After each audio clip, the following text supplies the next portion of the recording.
Hey, welcome. Hey, welcome to another episode of Electrical Theology. My name is Charles, and this is Esoteric Life Coach.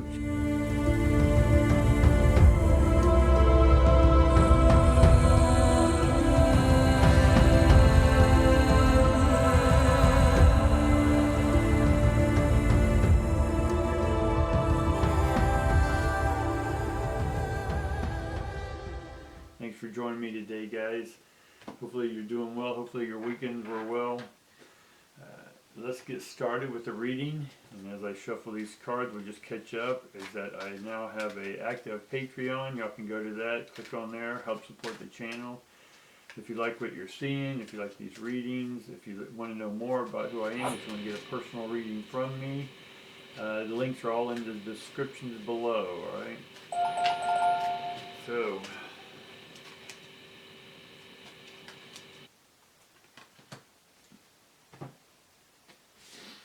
alright, so immediately we get door to personal healing and happiness. Right? You'll see that okay. And then we get envy upside down. Right? And then we get the first chakra, Archangel Michael. He's got some abs there, huh? Alright. But Michael's also putting his heart, his lower heart, if you will. So there's a lot of sexuality around this. It could deal with relationships. We'll get into this in a minute. Envy is normally, because envy is reversed, the opposite of envy would be what then? Right? Non-envious. To be obvious. No. So what's the opposite of envy? Or what is envy? Envy is wanting what someone else has. And so opposite of envy would be being okay with what you have, right? Physically, mentally, spiritually, right? Your thoughts, right? Is to accept and be open to receiving more of who you are so that the world can know who you are. And that's the door to personal healing and happiness, right? When you are no longer envious or trying to define who you are outside of you, by the outside circumstances, by how many likes or tweets you get. I understand the business of all that, algorithms like that stuff, but are you changing yourself just to appease everyone else, or are you being true to who you are? Right? So that's what the envy is. I'm not envious of anyone else's stuff, because it's my perception of their stuff anyway, so it's my thoughts, so I'm really envious of my own thoughts. Right? So then we can get deeper.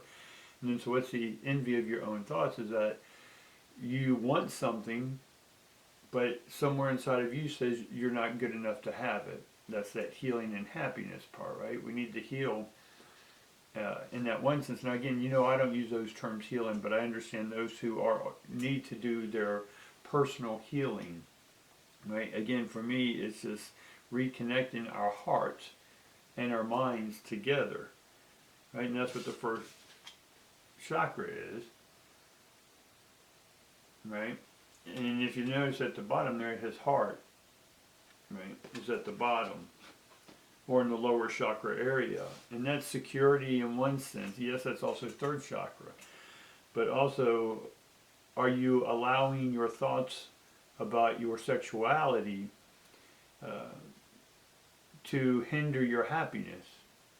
Right? Are you trying to somehow put your version of what your sexuality is and trying to compare it to some movie you watched or to some idea of Hollywood, right? I don't know what this is specifically, but it does seem to you're envious of someone else's body maybe, right? Or you think your body should be different or should be more perfect, right? These are spacesuits, people. What you're in, if someone's got a quote-unquote prettier spacesuit to you and then you wish you had that pretty spacesuit, right? You're the one who's determining how your spacesuit is. Your spacesuit does one thing: it keeps you in one sense contained. It helps you have a breathing apparatus, right? These occupy the spectrum. In the first card you see the rainbow. Right? The rainbow is our red, orange, yellow, green, indigo, and violet spectrum. Right? It's what us humans are able to communicate in. Much like through the airwaves, we can communicate, we can transmit and receive, and that's what basically the heart is being open to all frequencies, right? Is that making sense for you a little bit? I know it's unstable at this point, and we'll get into defining that deeper, but right now what I'm picking up and what the ancestors want us to know is that we have to, in order to receive their information, to receive your higher self information, right? The ancestors are just different radio stations that we can contact and have a conversation with. We can converse, right? Verse is their frequency. We can converse, and maybe if they'll share their information with us, that's awesome, but their information is not for us to live by their information. It's to have a conversation, and through that conversation we take out, well, that was very meaningful. And so you put that into your fullness, your happiness, and then present that information in your own unique way, in the way in which your space suit, your voice, your ears, your throat, all these apparatuses that we can use to communicate, right? And are you communicating your most happiest self? Now, happiness is, in one sense, is just this undulating emotion, but happiness can be the core. And basically, again, you have to define what happiness is for you. Is it something that's 24/7? Is it okay not to be happy? We have to look at some of these circumstances surrounding who it is you're trying to be, right? And again, are you envious, right? And again, whatever you perceive as someone outside and you're envious of that, it's really you're the one coming up with those thoughts. So again, you're envious of your own thoughts because somehow you think you cannot be that, right? Or the essence of what you see in that person, place, or thing.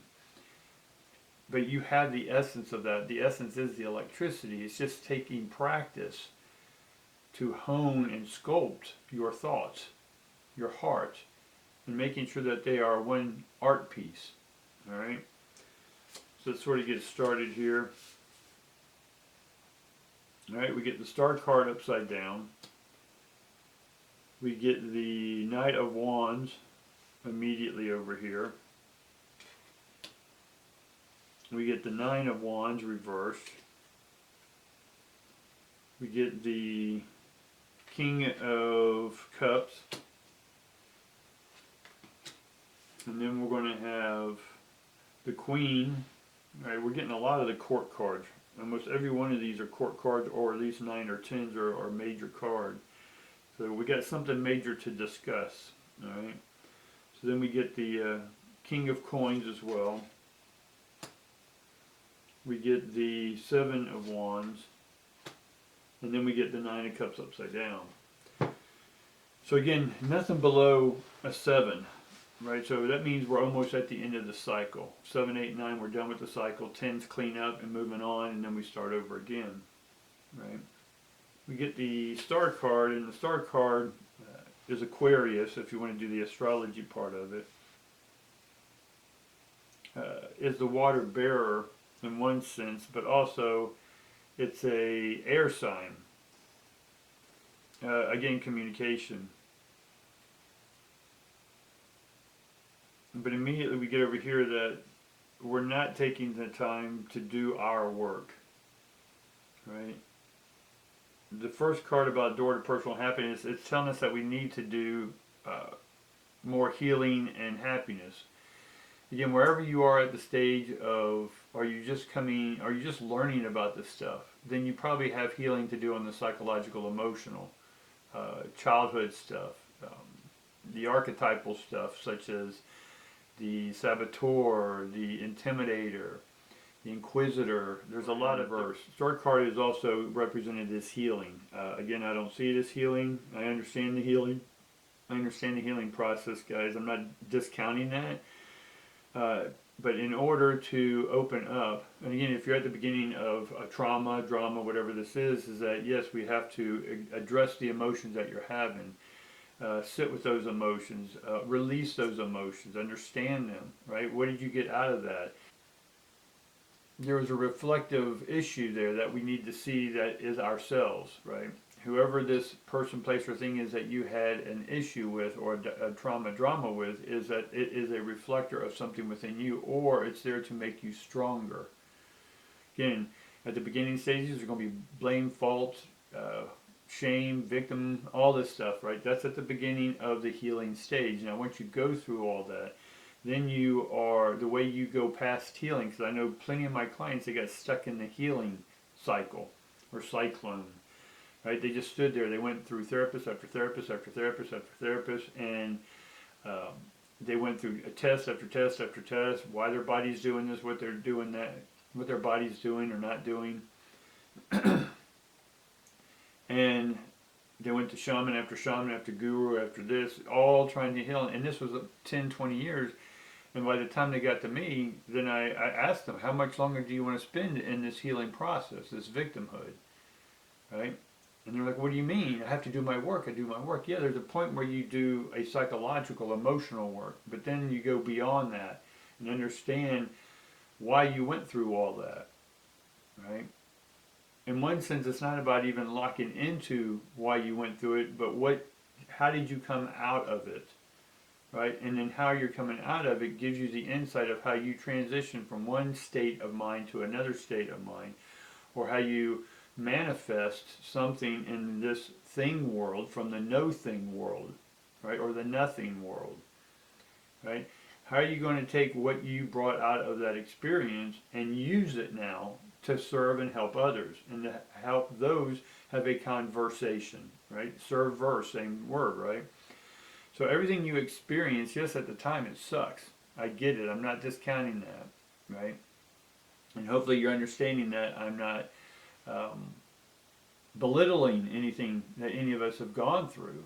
But there's going to be a point where you got to ask yourself, are you done with the healing? And can you move from healing to happiness? Right, like the card says. And so after you've healed the wounds of first, second, third, fourth, fifth, sixth, seventh chakra, whatever this is for you, right? Once there comes a point where you're no longer in the healing, because where you're healing from something. So in your subconscious, you're still attached to that from. So you're still trying to overcome what it is that happened. So your healing is always attached to what happened. So if you're going to constantly heal, you're always going to need to heal, because you're still trying to be happy or do your work based off of the thing that happened to you, instead of taking the state of mind of where you're at and then going forward with that. Right? Go beyond healing. There is a state after healing, people. All right? I know that's hard for some of you to hear right now. Right? But maybe it's great that some of you are hearing it and some of you are accepting these words, that you can go beyond the pain and the grief, right? Pain and grief, again, I'm not discounting these things. This is what makes us human. This gives us a human experience, but through this human experience, we're here to gain, not lose. Yes, we lose things and we have to go through the stages of grief. Kubler-Ross, read her book. Right? It helps you transition. This process of grief helps you transition. This transition is helping you transition in your life, and then prepares you to transition out of this life to the next life. For example, whatever sign you may be, Libra, Scorpio, Capricorn, whatever you are, and depending on what you think is more important, your ascension sign or your sun sign or moon sign, right?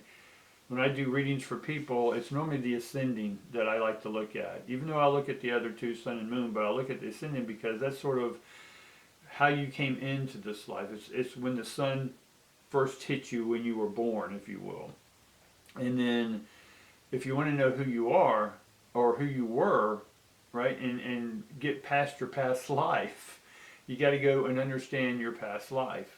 Right? But you got to deal with what you have now. Don't escape to the past life trying to get answers.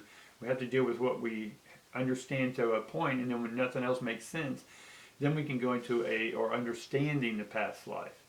Right? And the past life is going to be your sign before the one you're in now, your ascending sign. So let's say, for an example, you are a Aries. Well, before that you were Pisces. So go into your Pisces life. So there's things within your Pisces life that go into, that you're trying to transition and open up for, to bring through, right? That's a transition, right? So your emotional issues that you're dealing with help you transition, in order to help you transition what you're still holding on from a past life as well. That making sense? So it's about, this reading is about moving on, right? We're at the nines, the tens, the court cards. After the court card comes the primary, or the macro cards, the major arcana, right? So we have the star card, which tells us we're disconnected, or we've been disconnected. But we are beginning to take hold of our security, our masculinity, if you will, male and females out there, or however you identify.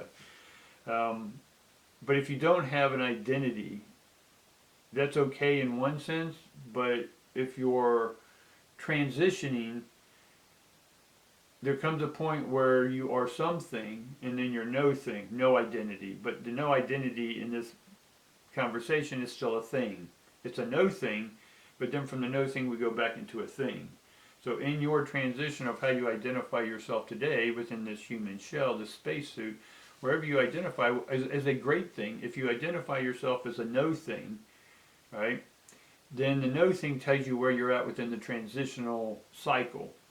So you're leaving one idea, some ideation, a philosophy, a tribal belief, an old tradition. We're leaving that and moving into a new tradition, a new understanding. So you have to then create, in one sense, a recognizable beingship, right? How are you being, right? If you're arguing and defending your identity or no identity, then that's your identity.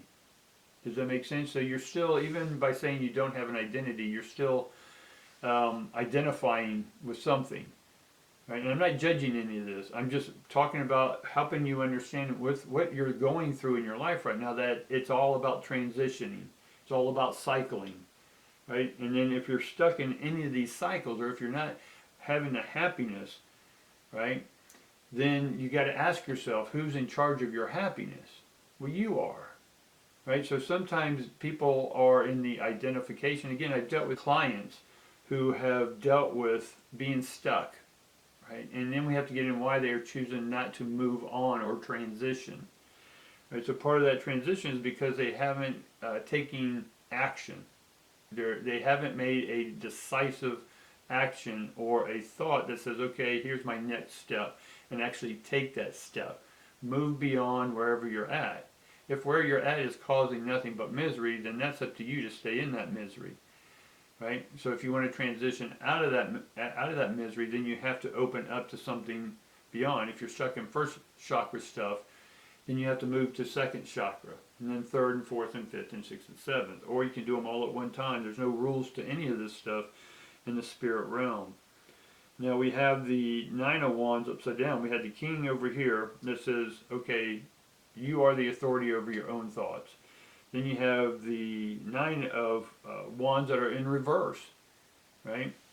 So somewhere you started becoming who you were, but then you stopped creating who you were, right? You either allowed others what you think of them, or what you thought of their thoughts about you, or yet you were envious, or that you saw somebody else and you want to be them. Whatever this is that then this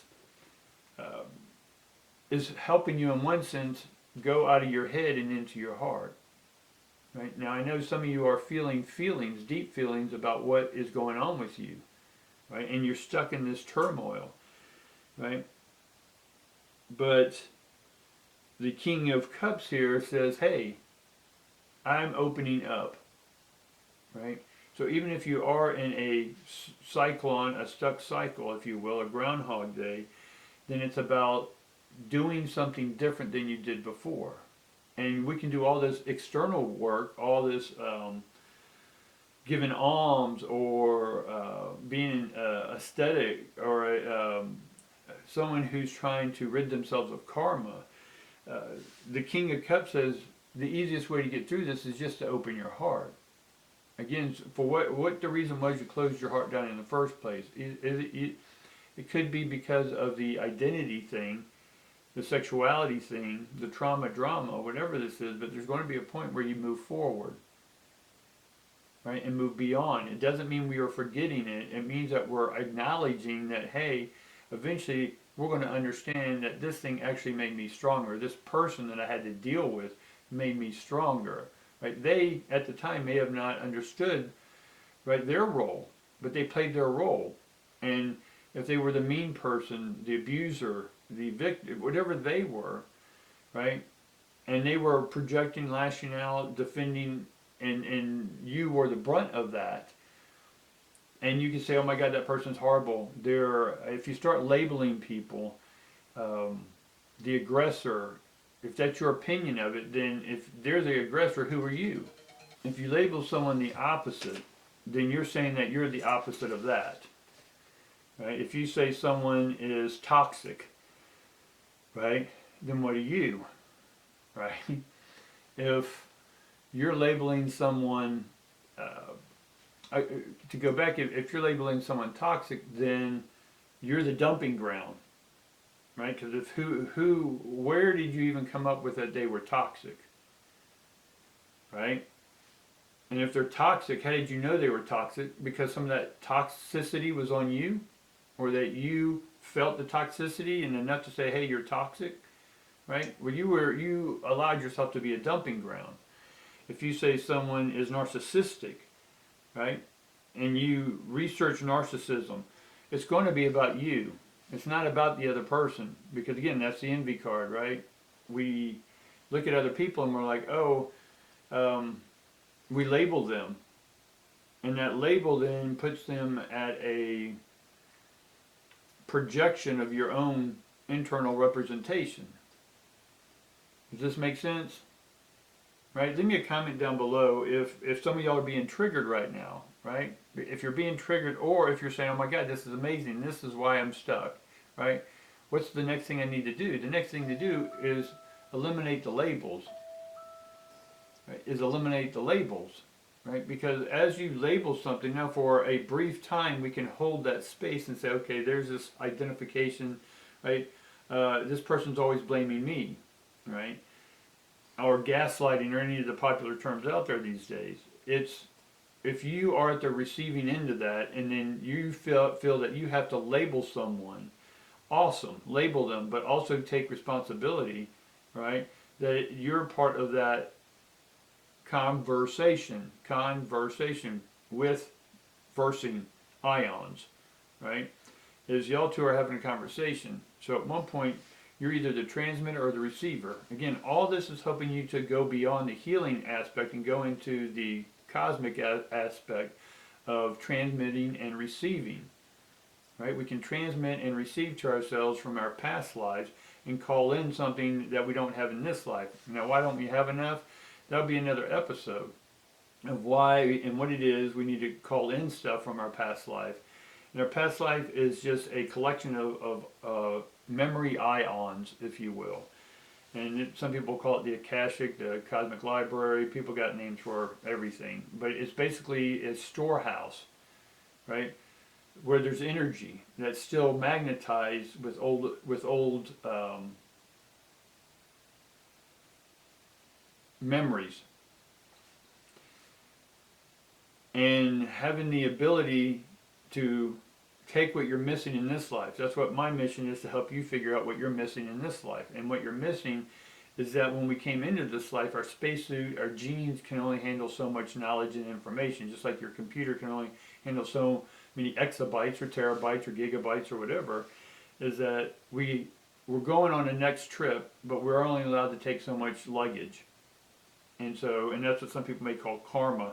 But some of the stuff we bring with us from our next life, our south node into the north node, then we can only take so much. But then as we develop and evolve and look and reflect these experiences without blame or fault, right, or labeling, then we're ready to receive and transmit and to transient, if you will, more memory that was stored in our cosmic storehouse, and we can bring that in, and that's then what adds to our mission, and then we're able then to complete our mission, or we then are able to manifest with this energy fully our happiness, right? So then let's get over here, and that's why it is we're not manifesting our happiness, is because of the groundiness. Is that the Queen of Coins is solid in her security. She knows who she is.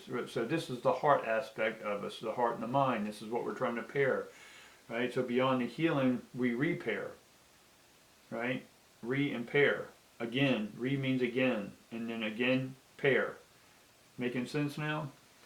So, and again, I'm not saying discount or don't skip over the healing process. You got to go through that process. But my whole point of today's conversation and the downloads and the message from the divines and the ancestors are, there is a road beyond where you're at.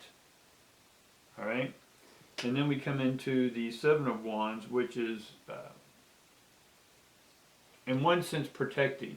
Right? Normally it's a person standing with the wand. I don't know if you can see the little guy up the top. He's standing there with the wand. He's defensive in one sense. We're defending our hearts. We're defending who we are, right? Our personality, our personas, right? In one sense, persona does mean mask. And the mask is who we put on while we're going through the healing. But then we need to take the mask off. It's the mask that's, within the word mask is ask. Right? So when you're ready to take the mask off, it's because you've already asked in your past life to bring in the information or the energy, the remembrance, right? Remember, is to remember that you're on a ship, right? That's, you go back and watch my epic of being in the simulation, right? And so when we remember, we remember like membership. But we remember that our storehouse is just a database. It's in the clouds, in heaven, if you will. And we take that and bring it back into this life when we're ready to receive it, right? We only can retrieve from the past, if you will, or the storehouse, information or formed ions. Have we formed them? But again, we came into this life with only so much capacity until we evolve and allow our DNA and genetic cells to gain more power. Then we're ready, that power has the ability to receive now or to attract, because more power creates magnetism. The magnetism then it creates the ions that are already magnetized, and then we're able then to attract those into our sphere, if you will. And then our sphere is making us whole, right? Because we're missing. That's what our mission is here, right? If we're missing, and so per our mission or permission, we have to give ourselves permission to go on to the next step. And so that next step is Nine of Cups. Nine of Cups is that celebration. Now this card's in reverse. So it's about beginning to accept that you are more than where you're at. Accept that you are more than where you're at. Make sense? So I wanted to get more information on the Seven of Wands, and then we'll in this today. If you want to get a personal reading with me or whatever, or contact, there's links below to get access to me. And then join the Patreon, like, subscribe. I see a lot of people starting, and my numbers are going up and up and up, but I'm not seeing as many likes or comments. And I'm seeing the subscriptions going up, but I'm not seeing the likes. The algorithm loves the likes, guys. We're on a spaceship traveling through space, and so I thought I dropped the card. And then we're traveling, so if we just have to remember, right, become a member again of this ship that we're floating around in, called consciousness, right? So again, we get Three of Wands, right? Which is funny because there's a ship, right? We just started talking about the ship. Three of Wands, we don't know if we're coming or going in one sense, right? So we don't know if we're in a reality or a dream, right? That's been a big debate for a while. We get the Six of Swords. We get the Moon card in proper positioning. Or we get the Moon card in its upright position. And so that means we're focused on we are wanting something new, and that's why this whole conversation's happening, because somewhere in your life you're feeling stuck. Right? We can blame the planets, we can do all that. The planets are like traffic, right? When you go to work every day and do the same routine, and the traffic's pretty much the same, but then when, let's say, a holiday comes in and people from outside come in and don't know the driving pattern, then it disrupts your driving pattern. And then you get all bent out of shape because you're not getting there at the same time, or you didn't hit their coffee stop, or there's more people in line, right? So you're allowing these things to disrupt your, psychologically you're allowing, and emotionally you're allowing this stuff to impede your rebirthing, right? The moon in one sense is mother energy, receptive energy. And this receptive energy,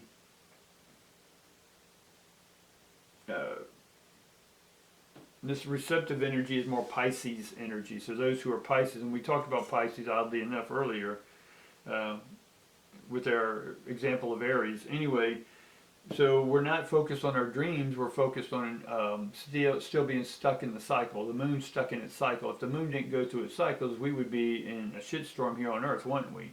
So the moon does its cycles, if you will. So you have to do your cycles, right? You got to go through these different phases, extract what worked for you, and then integrate that energy or an ion into your mission. So whatever you were missing, this ion gets added to your missing, in like a puzzle, piece of puzzle, in a piece of a puzzle in the whole puzzle, right? So each time you experience something, when you go through something, when you recycle or you go through and open up to a new cycle, that's a new piece to your puzzle. And each puzzle piece, the picture gets clearer why you're even here. Right? And then finally we get the Ace of Wands. So that's awesome. So we got majority wands here today. We got some swords, but we get the Ace of Wands and it's upright. That means you're ready to do your mission.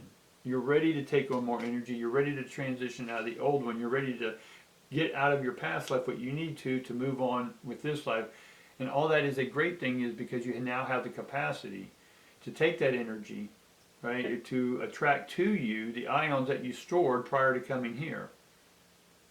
And then you're ready to call that energy in now, and to now fully embrace what it is you're here to do, your mission. And your mission here is to serve others, because you were able to get through this process. Now wherever you're at, you're going to help those who are in their process or stuck in their process in one sense. Right? So that's why we're here. We're here to become a great example. Right, a great reflective being. Right, we have shadow divine workers and we have shadow light workers. They're both reflectors. One's going to reflect the negatives that you need to get out of you so you can move on, and the other ones are going to reflect your light to you. So when you look at someone, you're like, oh my God, they are so amazing in what they're doing. Right, this is not envy. Right, this is honor and respect. And when you feel honor and respect by observing someone else, immediately you need to claim that as your own, because who's feeling that honor and respect? You are. You're just reflecting that you are this greatness, right? That you honor yourself, right? That you have something within you, a light, right? That light reflected. And that light reflected is going to come out and now give you your mission. All right, guys, I think that's enough for today. I know it's a little longer than usual, but hopefully the divines, I don't put a time label on the divines. If they want to go an hour, 2 hours, they'll go that, as long as I'm willing to receive it. Right? And as long as you're willing to receive me, I'm willing to keep doing these videos, right? So I appreciate each and every one of you, and we'll see you tomorrow.